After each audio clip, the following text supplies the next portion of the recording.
আসসালামু আলাইকুম প্রিয় দর্শক। আজকের সাবজেক্ট হচ্ছে নতুন বিপ্লবের ডাক। আপনারা জানেন স্বাধীনতার পর বাংলাদেশ একটি মাফিয়া চক্রে আটকে গেছিল, সেকুলার মাফিয়া চক্র। এই সেকুলার মাফিয়া চক্র বাংলাদেশে ইসলামী ধারা, যেরকম ইসলামী শিক্ষা ব্যবস্থা, এটাকে দুই ভাগে ভাগ করে রাখা হয়েছে। কওমি, আলিয়া। কওমি তো সম্পূর্ণ খয়রাতের উপর নির্ভরশীল, তারা সেকুলারিজমদের হাত পা চাটতে বাধ্য হয়। আর আলিয়াকে রাষ্ট্রীয় ধারায় আনার সত্ত্বেও চাকরি বাকরির ক্ষেত্রে তাদের হ্যারাস করার কারণে মানুষ আলিয়ায় পড়তে চায় না। এরপর আসছে অর্থনৈতিক ব্যবস্থায় বাংলাদেশে ইসলামী কালচারাল বা রাজনৈতিক, যেটা পলিটিক্যাল মুভমেন্টের সাথে অ্যাডজাস্টেড আছে, এরকম যে কোনো ব্যবসায়ী প্রতিষ্ঠানকে হ্যারাস করে দমিয়ে দেওয়া হয়। এরকম বিশাল একটা দেশীয় আন্তর্জাতিক, বিশেষ করে ভারতীয় মাফিয়া চক্রের কারণে বাংলাদেশে দীর্ঘদিন আমরা ইসলামী ভাবধারা, ইসলামী মূল্যবোধকে একটা লেভেল পর্যন্ত ধরে রাখতে সক্ষম হয়েছে, কিন্তু এটাকে আপগ্রেড করতে পারছে না, আপহোল্ড করতে পারছে না। তো সেক্ষেত্রে আমাদের অনেকে বিভিন্ন রকম সমালোচনা করে থাকেন যে আপনারা কাজ করেন না দেশে। এই বিষয়টা কিন্তু এরকম নয়। আমাদের ইসলামী ধারণার লোকজনগুলো কাজ করে, ডিভাইড আছে, অনৈক্য আছে। বিএনপি, আমলীগ, তারপরে কমিউনিস্ট পার্টি, ওয়ার্কার্স পার্টি, বিভিন্ন রকমের ডেভিয়েশন আছে না, আছে, কিন্তু তারপরেও তারা উঠে যাচ্ছে। তারা আন্তর্জাতিক মাফিয়া চক্রের সহযোগিতায় উঠে যাচ্ছে। আর যারা বাংলাদেশে ইসলামী ভাবধারায় পলিটিক্যাল বা ইকোনমিক্যাল বা শিক্ষাগত দিক থেকে এডুকেশনাল ফাংশনগুলো লিড করতে চায়, তাদের কিন্তু বিভিন্ন স্টাইলে মাফিয়া চক্রের মাধ্যমে আটকে দেওয়া হয়। আমরা নতুন বিপ্লবের ডাকের জন্য বলছি যে আগস্ট বিপ্লবের পর আমাদের এই মাফিয়া চক্রের একটা পরিসমাপ্তি মোটামুটি হয়েছে। আগস্ট বিপ্লবের পর এখন আমাদের দ্বিতীয় ধাপে পা দিতে হচ্ছে। দ্বিতীয় ধাপে পা দেওয়ার সময় আমাদের যে স্বাধীনতা যুদ্ধের পর বাংলাদেশে ইসলামী ভাবধারাকে যে চেপে ধরা হয়েছিল, দাড়ি টুপি বলতে রাজাকার, ধর্ষক উপস্থাপন করা হচ্ছিল। দাড়ি টুপি, চাকরি বাকরির ক্ষেত্রে পাঞ্জাবি পরে আপনি কোনো সরকারি অফিস করতে পারবেন না, এই যে এরকম একটা রেস্ট্রিকশন বাউন্ডারি দেওয়া হয়েছিল, এটা থেকে গত 53 বছরে আমরা একটা স্টেজ পার হয়েছি। এখন আর একটা স্টেজ বাকি আছে। সেই স্টেজে আপনাদের একটু দিক নির্দেশনা দেওয়ার জন্য বা আমরা একে অপরে বোঝার জন্য যে আমরা পরবর্তী স্টেপগুলো কীভাবে পার করব। তো এই পরবর্তী স্টেপ কিন্তু আমাদের ইনশাল্লাহ শেষ হবে 2050 সালের মধ্যে। 2050 সালের মধ্যে বাংলাদেশকে প্রকৃতপক্ষে হুকুমাতে এলাই বা ইনসাফের বাংলাদেশ প্রতিষ্ঠা করা সম্পূর্ণরূপে সম্ভব হবে বলে মনে হচ্ছে। কারণ বাংলাদেশের মানুষ যে চাহিদা ইসলামের প্রতি, এটা কিছুটা গত নির্বাচনে আমরা বুঝতে পেরেছি যে সেকুলার বা জাতীয়তাবাদ তো ভয় পেয়ে গেছিল যে এবার বাংলাদেশ মনে হয় ইসলামী রাষ্ট্র কায়েম হয়ে গেল, এবং তারা ভয় পাওয়ার কারণে রাষ্ট্রীয় মেকানিজমের মাধ্যমে আপনারা জানেন যে এটাকে কক্ষিগত করা হয়েছে। প্রকৃতপক্ষে বাংলাদেশের মানুষ কিন্তু ইসলামের পক্ষে রায় দিয়েছে। এখন আমাদের দ্বিতীয় স্টেপ পালন করতে হবে। আজ 2026, অর্থাৎ আর 25 বছর মাত্র।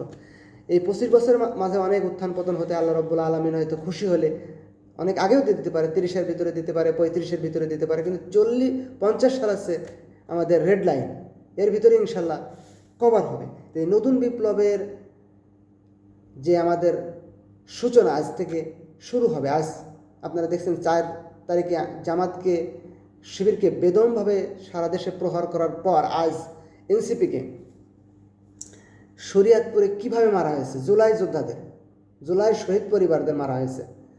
আর আজকে মাহিন সরকারকে তো রাষ্ট্রীয় যে অনুষ্ঠান ছিল সেখানে পিটানো হয়েছে, এবং ডকুমেন্টারিতে জুলাই যোদ্ধাদের পাম্প মেরে গতকাল জামাতকে সাইডে দিয়ে পিটায়ে পাম্প মারা হয়েছে, উৎসাহ দেওয়া হয়েছে, না ওদের তো রাজাকার, ওরা মৌলবাদী, ওদেরকে আমরা বাদ দিচ্ছি, তোমরা আসো, তুমি আর আমি মিলে একটি রাষ্ট্রীয় অনুষ্ঠান করে ফেলি। সেই রাষ্ট্রীয় অনুষ্ঠানে নিয়ে যার পরনায় অপমান করা হয়েছে, মাহিন সরকারকে পিটানো হয়েছে।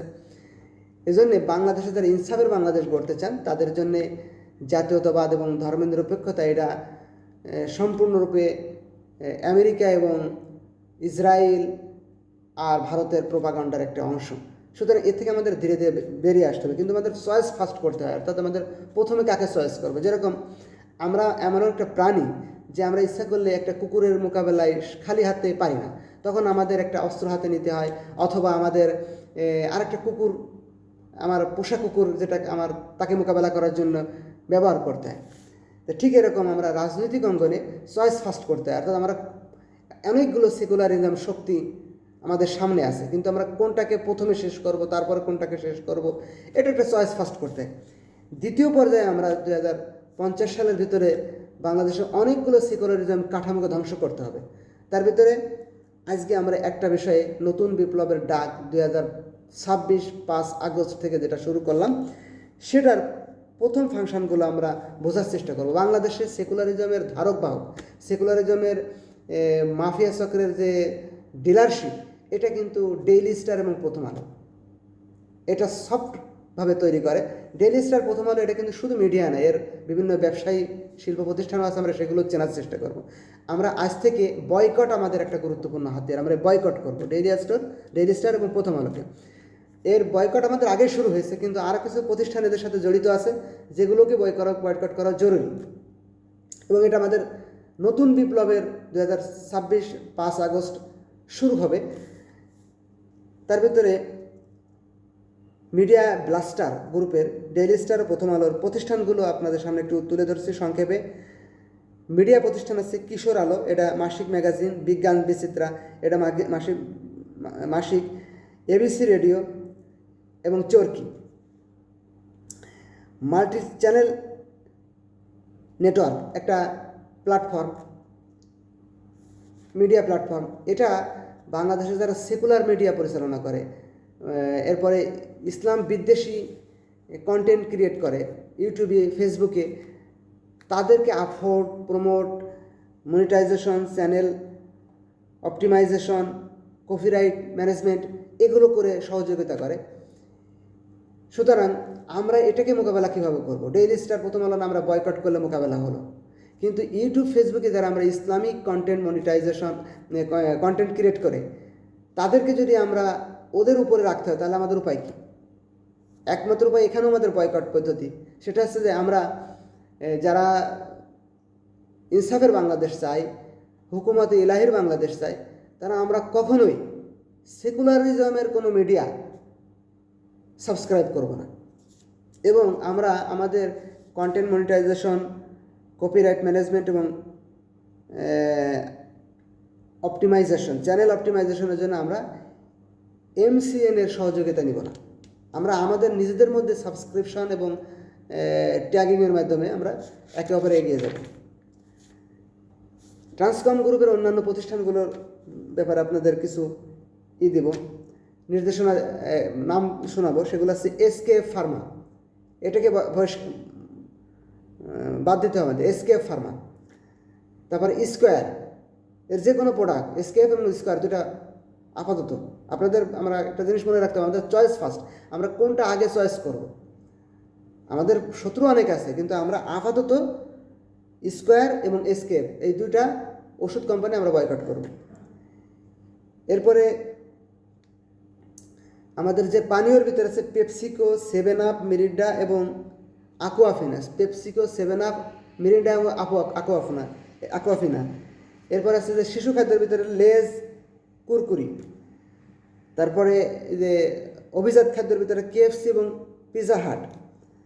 এরপর আছে ইলেকট্রনিক্স পণ্যের ভিতরে Samsung, Whirlpool, Hitachi, Panasonic. Samsung, Whirlpool, Hitachi, Panasonic, এগুলো আমরা বাদ দেব, ব্যবহার করব না। তারপরে MRT, চার ভিতরে MRT, তারপরে মেরিনাটি, আর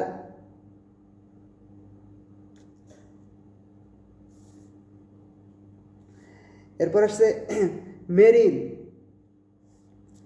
তারপরে চাকা, কুল, হোয়াইট প্লাস। মেরিল, চাকা, কুল, হোয়াইট প্লাস। মেরিল, চাকা, কুল, হোয়াইট প্লাস। এরপর আছে রাঁধুনি, রুচি, চাষি গুঁড়া চাউল যেটা আছে, সফিস্টিক নুডলস। রাঁধুনি, রুচি, চাষি, সফিস্টিক নুডলস, এগুলো আমাদের বয়কট করতে হবে। এই প্রোডাক্টগুলোর নাম আপনারা মনে রাখার চেষ্টা করবেন, বারবার ভিডিওটি দেখে আয়ত্ত করার চেষ্টা করুন, অথবা আপনারা গুগলে সার্চ দিয়ে এটা থেকে জেনে নেবেন। অধিকাংশ পণ্যের বিষয় আপনারা গুগলের যে এআই মোড আছে এখান থেকে জানতে পারবেন। তা আমাদের এই 2026 5 আগস্ট থেকে দ্বিতীয় বিপ্লবের ধারা শুরু। দ্বিতীয় বিপ্লবে আমাদের অর্থনীতি এবং কালচারাল ফ্যাসিস্টদের মোকাবেলা করার জন্য আমাদের এই প্রতিষ্ঠান দুইটা আপাতত আমরা বয়কট করব। এর মাধ্যমে আমরা আরও বিভিন্ন মাল্টি ফাংশনাল ওয়ার্ক রয়েছে যেগুলো উপর লেভেলে মেনটেন করা হবে, আমাদের থিঙ্ক ট্যাঙ্ক লেভেলে মেনটেন করা হবে। তবে আমরা এখানে আরেকটি আবেদন জানাই, উপর লেভেলে কিছু কিছু জিনিস মেনটেন হয়, লোয়ার লেভেলে যেগুলো বোঝা যায় না। আপনাদের একটু জিনিস জানিয়ে রাখি যে কয়েকদিন দেখছেন যে জামায়াত ইসলামের কিছু স্ক্যান্ডাল বিএনপি খুবই আলোচনা করছে। আপনাদের সাধারণ যারা জনগণ ইনসাফের বাংলাদেশ চান বা ইসলামী হুকুমত, ইসলামী খেলাফত চান, তারা একটু খেয়াল করে দেখবেন এইগুলোর সমালোচনা কিন্তু চরমনা করে নাই, এনসিপি করে নাই, খেলাফত মজলিস করে নাই, খেলাফত আন্দোলন করে নাই। কারণটা কি একটু খেয়াল করবেন। আমরা কিন্তু 2050 সালের ভিতরে একটি কমপ্লিট হুকুমাতে ইলাহি ইনসাফের বাংলাদেশ তৈরি। এখানে আমাদের ইখতিলাফ আছে, আমরা ওটা নিজেরা সমাধান করব, কিন্তু আমরা নিজেদের প্ল্যাটফর্মগুলো কিন্তু বুঝতে হবে, নিজেদের প্ল্যাটফর্ম। সুতরাং আমরা লোকাল লেভেলে একে অপরের সাথে কোঅপারেশনের ক্ষেত্রে আমরা আমাদের নিজেদের প্ল্যাটফর্মকে সতর্কভাবে ইউজ করব এবং আমাদের শত্রু শক্তি, আমাদের তো পার্সোনাল শত্রু না, আমাদের সৃষ্টিকর্তার হুকুমতে এলাহির বাংলাদেশ গড়া, কোরআনের বাংলাদেশ গড়ার শত্রুতা যারা নিজেরা ঘোষণা দিয়ে করবে, তাদের সাথে আমাদের ডিলগুলো কেমন হবে, আমাদের বুদ্ধিমত্তার সাথে প্রত্যেকে যার যার অবস্থান থেকে ভূমিকা রাখতে হবে। এ আহ্বান জানিয়ে আপনাদের কাছ থেকে বিদায় নিচ্ছি। আখিরি দাওয়ানা আলহামদুলিল্লাহি রাব্বিল আলামিন।